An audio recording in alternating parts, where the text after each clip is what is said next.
اعوذ باللہ السمیع العلیم من الشیطان اللعین الرجیم بسم اللہ الرحمن الرحیم وبہ نستعین وصلی اللہ علی سیدنا محمد وآل بیتہ الطاہرین اللہم صلی علی محمد وآل محمد وعجل فرجہم۔ ناظرین محترم، السلام علیکم ورحمۃ اللہ تعالی وبرکاتہ۔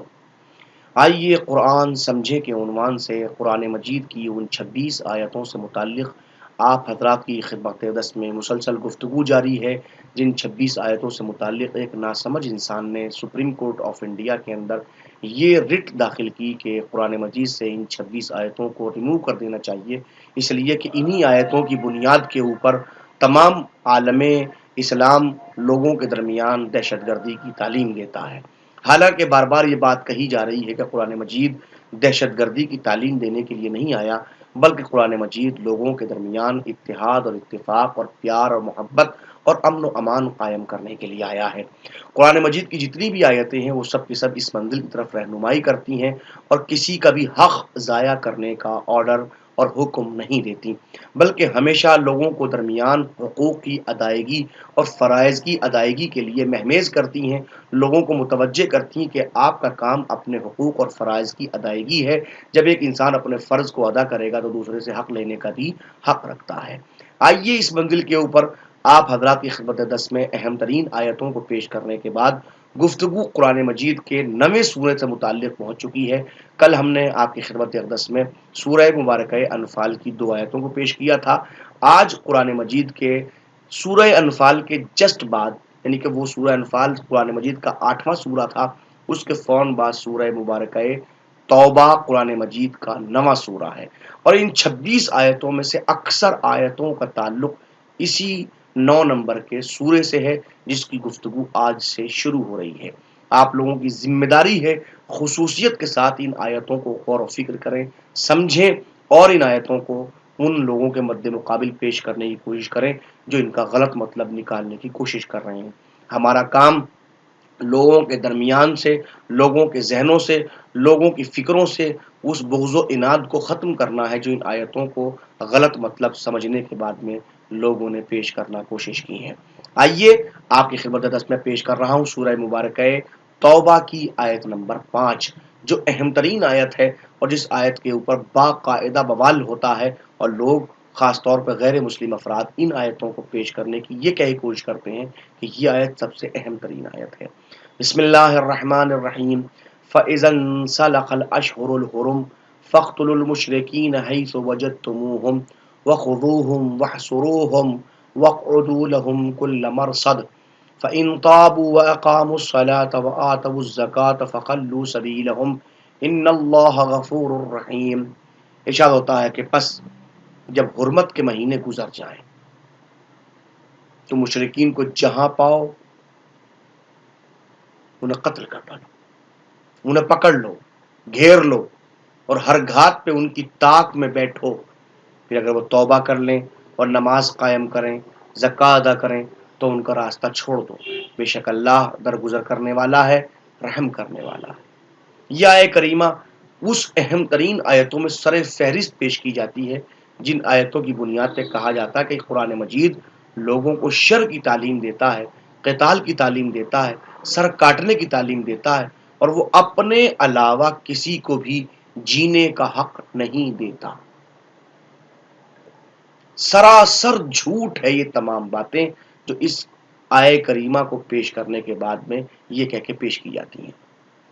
آپ قرآن مجید کی اگر آیتوں کو دیکھیں گے تو آئیے پہلے میں اس کی تھوڑی تفسیر بیان کر دوں تاکہ پھر آپ کے ذہن کو یہاں روک کے آسانی سے ان کچھ جملوں کے اوپر غور و فکر کے لیے روکا جا سکے تاکہ معاملہ اچھی طرح واضح ہو جائے۔ پہلی بات، حرمت کے مہینے سے مراد کون سے مہینے؟ وہ 4 مہینے ہیں کہ جن کی مہلت دی گئی ہے۔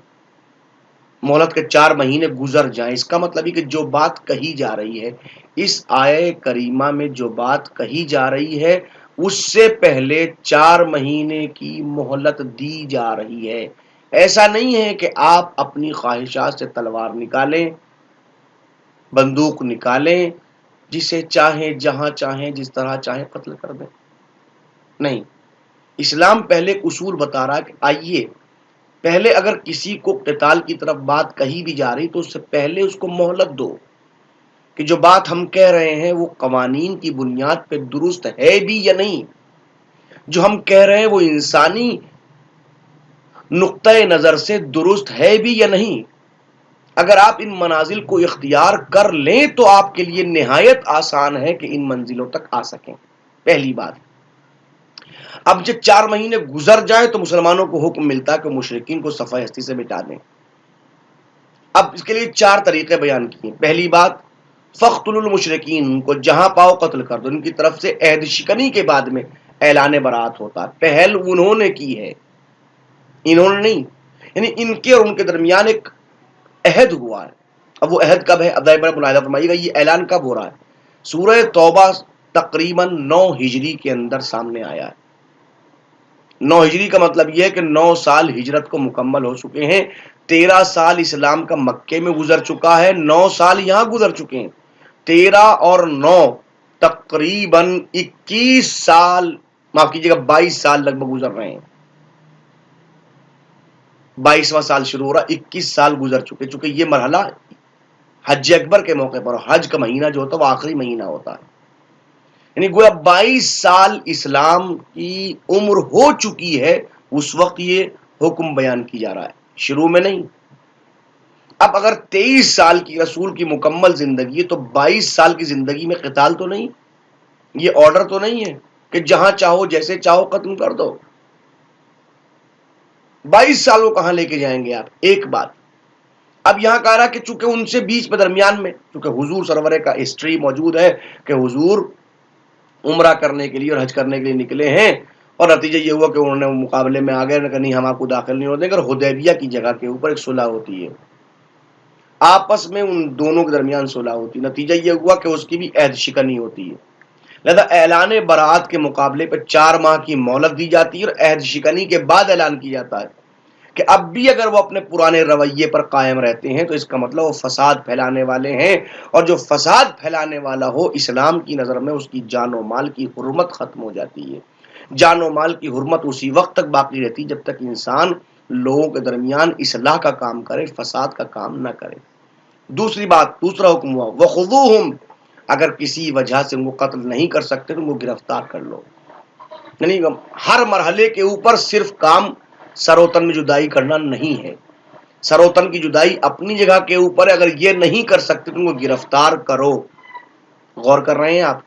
تیسری منزل وَاحْصُرُوهُمْ، اور اگر دونوں باتیں ممکن نہیں ہے، نہیں کہ نہ آپ ان کو قتل کر سکتے ہیں نہ ان کو گرفتار کر سکتے ہیں، تو جو مشرک جہاں بھی رہتا ہے اس کو وہاں محصور کر دو، ان کو قید کر دو، یعنی کہ لوگوں کے درمیان ان کا آنا جانا بند کر دو، اس لیے کہ لوگوں کے درمیان میں آتے ہیں تو اپنی زبان سے فساد پھیلاتے ہیں، جب یہ ایک جگہ مقید رہیں گے تو پھر فساد نہیں پھیلے گا۔ اسلام یہ چاہتا ہے فساد عام نہ ہو۔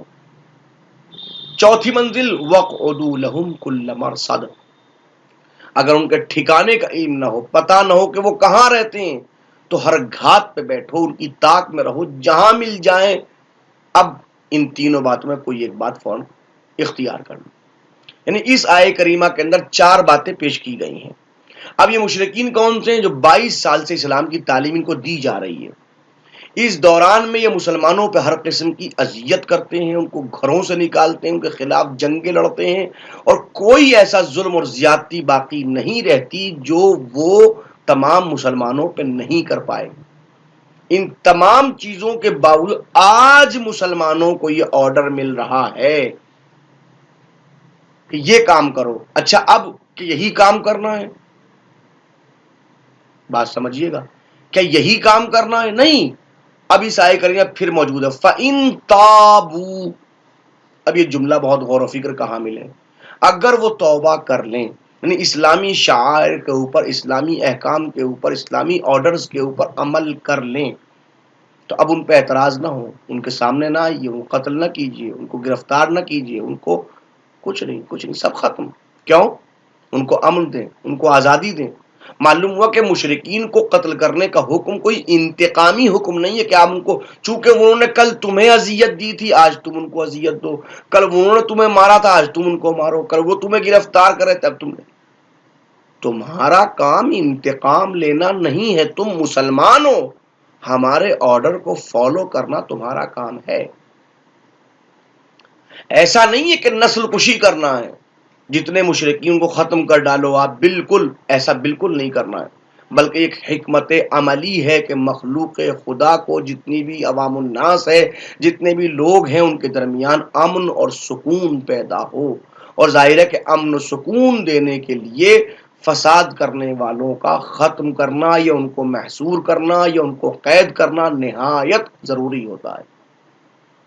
اب مسئلہ یہ ہے کہ پتہ کیسے چلے گا کہ یہ توبہ کر چکے ہیں؟ تو انہوں نے فون کہا وَأَقَامُوا الصَّلَاةَ وَآتَوُا الزَّكَاةَ۔ اگر شرک چھوڑ کے اسلام کو فالو کر رہے ہیں تو دو باتیں دیکھی جائیں گی، پہلے کہ نماز پڑھتے ہیں کہ نہیں، دوسرا زکوٰۃ دیتے نہیں۔ اب یہ کیا مطلب؟ نماز کا تعلق حکم پروردگار کو ایکسیپٹ کرنے پر ہے، اور زکوٰۃ اللہ کو نہیں دی جاتی، اللہ کے بندوں کو دی جاتی ہے۔ یہ اشارہ ہے کہ اللہ کے بعد میں آپ اللہ کے بندوں کو کتنا تسلیم کرتے ہیں، اللہ کے بندوں کا کتنا حقوق ادا کرتے ہیں، اور اگر ان دونوں پہ عمل نہیں کیا تو فخلوا سبیلہم، کا راستہ چھوڑ دو، یہ حکم نافذ نہیں ہوگا۔ یعنی بے نمازی کو مسلمان نہیں سمجھا جائے گا۔ غور فرما رہے ہیں آپ؟ اب یہاں پر آنے کے بعد میں اس آیے کریمہ کو اگر آپ نے دیکھ لیا تو اب میں کہوں گا برائے کرم پلیز پلیز پلیز ہاتھ جوڑ کے آپ کی خدمت میں کہوں گا کہ اگر اس آیے کریمہ کو پڑھ رہے ہیں تو پلیز اس کے فوراً بعد سورہ توبہ ہی کی آیت نمبر 6 کو بھی دیکھ لیں۔ یہ 5 نمبر کی آیت تھی، اب 6 نمبر کی آیت کو دیکھ لیں۔ قرآن کہتا وَإِنْ أَحَدٌ مِّنَ الْمُشْرِكِينَ اسْتَجَارَكَ فَأَجِرْهُ حَتَّى يَسْمَعَ كَلَامَ اللَّهِ ثُمَّ أَبْلِغْهُ مَأْمَنَهُ ذَلِكَ بِأَنَّهُمْ قَوْمٌ لَا يَعْلَمُونَ۔ اگر مشرکین میں سے کوئی شخص آپ سے اے رسول پناہ مانگے تو آپ اسے پناہ دے دیں۔ 4 مہینے گزر چکے، وہ سب کچھ ہو چکا، وہ آیت پوری سب نے دماغ میں رکھیے گا۔ اب اس کے بعد پھر کہا جا رہا اگر وہ مشرک آپ سے پناہ مانگتا ہے، قتل نہیں کرنا، گرفتار نہیں کرنا، محصور نہیں کرنا، ٹھکانے نہیں کچھ نہیں، اگر وہ پناہ مانگتا تو آپ کا کام ہے اسے پناہ دے دیں۔ فَأَجِرْهُ، اس کو پناہ دے دیں۔ کیوں؟ حتی یسمع کلام اللہ، تاکہ وہ اللہ کے کلام کو سن لے آرام سے۔ ثم ابلغہ مأمنہ، اور پھر اس کو مقام امن پر، جہاں اس کی امن کی جگہ، جہاں وہ کہے کہ وہ امن کی جگہ ہے، میرے لیے وہ درست ہے، میں وہاں رہنا چاہتا ہوں، بس آپ وہاں پہنچا دیجیے۔ تو اسلامی جنگوں کا مقصد اپنے نظریات کو زبردستی منوانا نہیں ہے، تلوار کی بنیاد پہ دوسروں کے ذہنوں کے اوپر مسلط کرنا نہیں ہے، بلکہ در حقیقت جتنی جنگیں اسلام لڑتا ہے یہ جبر اور تسلط اور زبردستی کے خلاف ہی لڑی گئی ہیں۔ ان لوگوں کے خلاف اسلام نے تلوار اٹھائی ہے جو طاقت کے ذریعے لوگوں کو آزادانہ سوچنے پر، کسی دعوت دینے پر روکتے تھے۔ اب جو ہی یہ رکاوٹ دور ہوتی ہے، دعوت اسلام اور دعوت قرآن پر آزادانہ طور کے اوپر فکر و نظر کا موقع میسر ہوتا ہے، تو ایسے لوگوں کو اسلام باقاعدہ یہ موقع فراہم کرتا ہے۔ اسلام کہتا ہے کہ یہ اللہ کے کلام کو سنیں اور سننے کے بعد اپنے عقل و نظر کے ذریعے سے فیصلہ کرنے کی کوشش کریں کہ کیا درست ہے اور کیا درست نہیں ہے۔ اور پھر مسلمانوں کا آرڈر یہی نہیں ہے کہ وہ صرف ان کو اپنے ہاں رکھیں اور ان کو اللہ کلام ہی سناتے رہیں، نہیں، اگر وہ کہیں مقام امن پہ جانا چاہیں تو ان کو وہاں تک پہنچا دیا جائے، یعنی مکمل تحفظ اسلام دیتا ہے۔ تو اگر پہلی والی آیت قتال والی آپ کی نظروں کے سامنے ہے تو برائے کرم یہ دوسری آیت کریمہ بھی نظروں کے سامنے رکھیے تاکہ یہ معلوم ہو سکے کہ اسلام کس منزل کی طرف دعوت دینا پسند کرتا ہے۔ اللہ سبحانہ و تبارک و تعالی ہمیں توفیق دے کہ اگر قرآن مجید کی کسی ایک آیے کریمہ کو ہم دیکھ رہے ہیں تو کم سے کم دوسری آیے کریمہ کو دیکھ کر صحیح طور پہ صحیح مطلب کو نکالنے کی کوشش کر سکیں۔ میں سمجھتا ہوں میری بات مکمل طور پہ آپ کے اذہان عالیہ تک پہنچی ہوگی، اور آخر میں پھر خدمت اقدس میں ملتمس ہوں کہ برائے کرم ہمارے یوٹیوب چینل کو سبسکرائب کیجیے اور ہمارے تمام ویڈیوز کو شیئر کیجیے، ہمارے آفیشیل فیس بک پیج کو لائک کیجیے، فالو کیجیے، تمام دوستوں تک پہنچائیے تاکہ ان تمام اسلامی نظریات کو اور حقیقی اسلامی نظریات کو پیش کرنے میں ہمیں خوشبختی کے ساتھ سعادت میسر ہو سکے۔ والسلام علیکم ورحمۃ اللہ تعالی وبرکاتہ۔